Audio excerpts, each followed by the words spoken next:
So to your first question, I'd say the main process is get out of the building and actually watch them in person use the product. So we didn't have any fancy software or process. It was just email them and say, hey, I want to figure out how you're using Indenaro and how we could make it better. Can we meet up in person over coffee?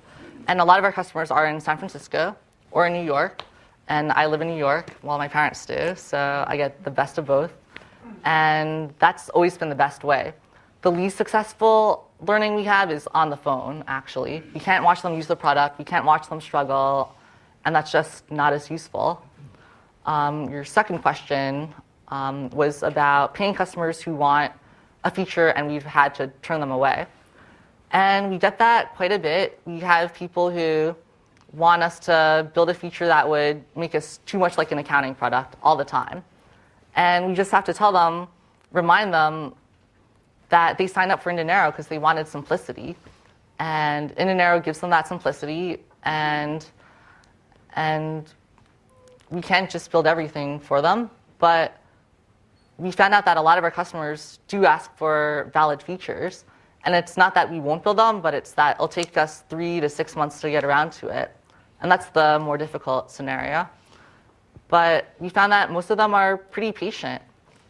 They're willing to wait for us to catch up because they believe in the company. So who's the product steering committee in Indenaro?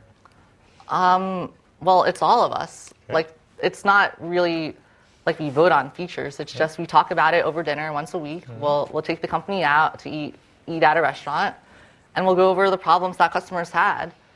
And then based on that, we'll just decide, all right, that sounds interesting, I'll work on that. And was there ever a time so far that you've heard, enough requests in a place you weren't planning to go, where all of a sudden it was clear that you needed to make a shift in this area, or has that not happened yet? Yeah, I'd say the biggest example of that is with building a mobile application.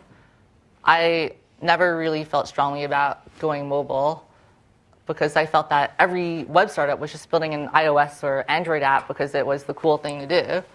But a lot of our customers expect that and demand that. So that kind of brought us onto a different course.